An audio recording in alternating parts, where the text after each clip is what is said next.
Bayangkan seorang pemuda baru berusia 17 tahun yang mempertaruhkan keluarga, kehormatan, bahkan nyawanya demi sesuatu yang dia yakini.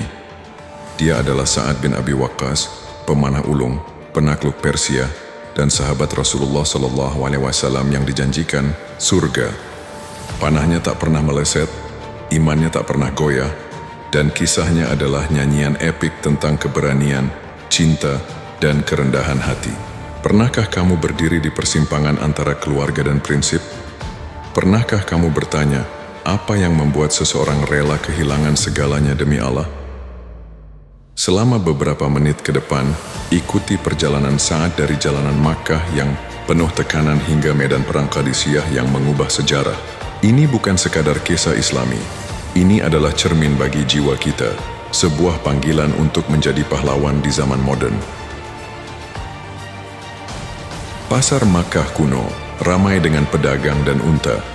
Sa'ad muda berjalan dengan langkah penuh semangat, wajahnya mencerminkan rasa ingin tahu. Di Makkah sebelum cahaya Islam menyapa dunia, Sa'ad bin Abi Waqqas lahir di tengah suku Bani Zuhrah, klan terhormat dari Quraisy. Dia bukan putra bangsawan kaya, bukan pula prajurit berotot, tapi pemuda sederhana dengan hati yang haus akan makna. Jalanan Makkah dipenuhi bisikan tentang dewa-dewa, patung-patung, dan tradisi leluhur, tapi Sa'ad merasa ada yang hilang. Apa tujuan hidup ini? Tanyanya pada diri sendiri menatap langit malam. Suatu hari seorang teman berbisik, "Sa'ad, ada seorang pria di rumah Arkam. Dia membawa pesan dari langit, dengarkan dan hatimu akan berbicara." Dengan rasa penasaran, Sa'ad melangkah ke rumah itu, di mana Rasulullah SAW sedang membaca Al-Quran. Ayat-ayat itu bagaikan air yang menyirami tanah kering di jiwanya. "Aku bersaksi tiada Tuhan selain Allah, dan Muhammad adalah utusannya," katanya, matanya berkaca-kaca. Di usia 17, Sa'ad menjadi salah satu muslim pertama, tapi keputusannya itu seperti batu yang meledakkan gunung. Di rumahnya yang sederhana, Sa'ad berdiri di hadapan ibunya, Ummu Sa'ad, yang wajahnya memerah karena marah. "Ibu, aku telah memeluk Islam," kata Sa'ad, suaranya tegas namun penuh hormat. Ummu Sa'ad, ibunya, menatapnya dengan mata membara. "Sa'ad, anakku, agama ini akan menghancurkan keluarga kita. Jika kamu tidak meninggalkannya, aku bersumpah akan berhenti makan dan minum hingga mati." Hati Sa'ad terasa seperti ditusuk.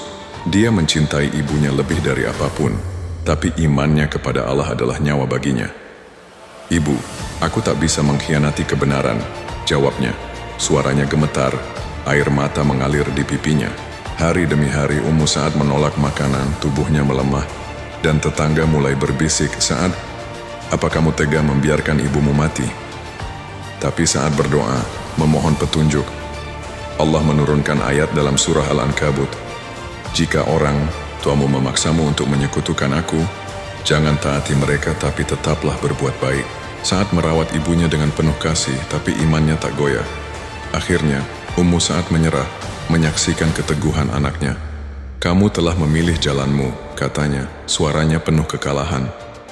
Momen itu mengajarkan Sa'ad bahwa iman sejati terkadang menuntut pengorbanan terberat. Di pertempuran Badr, Sa'ad berdiri di barisan muslim memanah dengan presisi. Di tengah kekacauan, panahnya melesat ke arah musuh. Keberanian Sa'ad bukan hanya di hati, tapi juga di medan perang. Di pertempuran Badr tahun 624 panahnya menjadi senjata mematikan, melemahkan barisan Quraisy yang jauh lebih besar. Tapi, momen yang mengukir namanya dalam sejarah terjadi di pertempuran Uhud setahun kemudian. Pasukan muslim terkepung, panik menyebar seperti api. Rasulullah SAW berdiri di bukit, dikelilingi musuh. "Siapa yang akan melindungiku?" serunya. Sa'ad dengan busur di tangan melompat ke depan. "Aku ya Rasulullah," teriaknya. Panah demi panah melesat dari busurnya, bagaikan nyanyian kematian yang menghentikan langkah musuh. "Panah, Sa'ad, panah lagi," seru Rasulullah, wajahnya penuh kebanggaan. Sa'ad memanah hingga tangannya berdarah, kulitnya terbakar matahari, debu menempel di wajahnya. Satu musuh jatuh, lalu dua, lalu tiga. "Lanjutkan, Sa'ad." Rasulullah memegang bahunya. Hari itu ketika pertempuran usai, Rasulullah berkata, "Semoga ibu dan ayahku menjadi tebusanmu, wahai Sa'ad." Kata-kata itu sebuah kehormatan langka, menggema di hati Sa'ad seumur hidup. Tapi dia hanya tersenyum berkata, "Aku cuma melakukan apa yang Allah perintahkan." Di Madinah, Sa'ad duduk bersama sahabat seperti Abu Bakar dan Umar, berbincang tentang iman. Sa'ad bukan hanya pemanah tapi juga sahabat yang dicintai. Dia sering duduk bersama Abu Bakar, Umar, dan Ali, mendengarkan nasihat Rasulullah.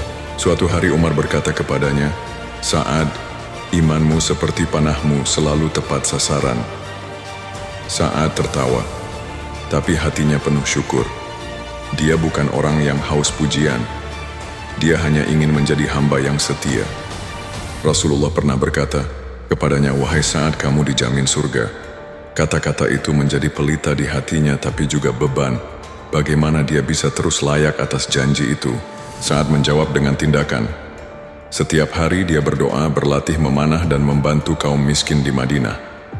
"Jika surga adalah tujuanku," katanya pada dirinya sendiri, "maka setiap langkahku harus menuju Allah." Pada saat ekspansi Islam ke wilayah Kekaisaran Persia, Sa'ad menjadi pilar kekuatan Islam. Di masa Khalifah Umar bin Khattab, dia dipercaya memimpin pasukan melawan Kekaisaran Persia, raksasa yang menguasai dunia dengan pasukan dan gajah-gajah perangnya. Pertempuran Qadisiyah tahun 636 adalah panggung terbesar Sa'ad. Dengan hanya 30.000 pasukan Muslim, dia menghadapi 120.000 tentara Persia di bawah Panglima Rustam. Malam sebelum pertempuran, Sa'ad berdiri di bukit, menatap lautan musuh di kejauhan. "Ya Allah," doanya, "jadikan kemenangan ini untuk Islam, bukan untuk kami." Dia merancang strategi jenius, memanfaatkan badai pasir untuk mengacaukan musuh, mengirim pemanah elit untuk menargetkan gajah, dan memecah pasukan menjadi kelompok kecil untuk mengepung. Di pertempuran Qadisiyah, badai pasir membutakan musuh. Panah melesat tajam di udara, para tentara gajah mengamuk. Pertempuran berlangsung 4 hari, masing-masing penuh darah dan keringat. Sa'ad yang terserang demam tinggi tak bisa turun ke medan. Dari tenda di bukit, dia memberikan perintah dengan suara lemah tapi penuh wibawa. "Wahai muslimin, serang, demi Allah!" Teriaknya, tangannya gemetar memegang peta. Pasukannya dipimpin oleh komandan seperti Kakak bin Amr, melancarkan serangan demi serangan. Badai pasir menjadi sekutu mereka, membingungkan gajah-gajah Persia. Panah Muslim menghujani, musuh dan pedang mereka memotong barisan. Di hari terakhir, Kakak memimpin serangan kilat, menebas Rustam di tepi sungai. Bendera Persia jatuh dan sorak kemenangan menggema. Sa'ad masih lemah, tersungkur bersujud. "Alhamdulillah," bisiknya, air mata membasahi wajahnya. Qadisiyah bukan sekadar kemenangan. Itu adalah pintu menuju penaklukan Persia, dan Sa'ad adalah kuncinya. Ketika di Kufah, kota baru di Persia, Sa'ad berjalan di pasar, wajahnya penuh kerendahan hati. Setelah Qadisiyah, Sa'ad menjadi gubernur Kufah, kota yang dia bantu bangun. Dia memimpin dengan adil, membagikan harta kepada rakyat, dan membangun masjid. Tapi kejayaan itu tak berlangsung lama. Umar bin Khattab dengan keadilannya yang tegas mendengar keluhan kecil tentang Sa'ad. Mungkin hanya fitnah, mungkin kesalahpahaman. "Sa'ad," kata Umar, "kembalilah ke Madinah. Umat tak boleh terfitnah oleh pemimpinnya." Dunia terdiam. Sa'ad yang bisa saja membela diri hanya menunduk. "Aku taat kepada Allah dan khalifahnya," katanya. Suaranya penuh ketenangan.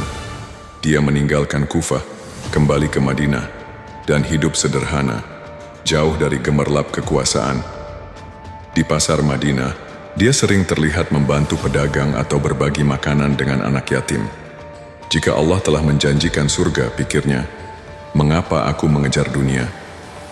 Di akhir hidupnya, tahun 675 saat berbaring di ranjang kematian, tubuhnya lemah tapi jiwanya kuat. Dia memandang langit-langit, mengenang hari-hari di sisi Rasulullah. "Aku telah melihat kebenaran, dan aku memilihnya," bisiknya. Rasulullah pernah berkata, "Wahai Sa'ad, kamu dijamin surga." Kata-kata itu seperti pelita, menerangi momen terakhirnya. Dengan senyum tipis, Sa'ad menutup mata kembali kepada Allah. Tubuhnya dimakamkan di Baqi, tapi warisannya hidup selamanya. Dalam panah yang melindungi Rasulullah, dalam kemenangan yang membuka Persia, dan dalam iman yang tak pernah pudar.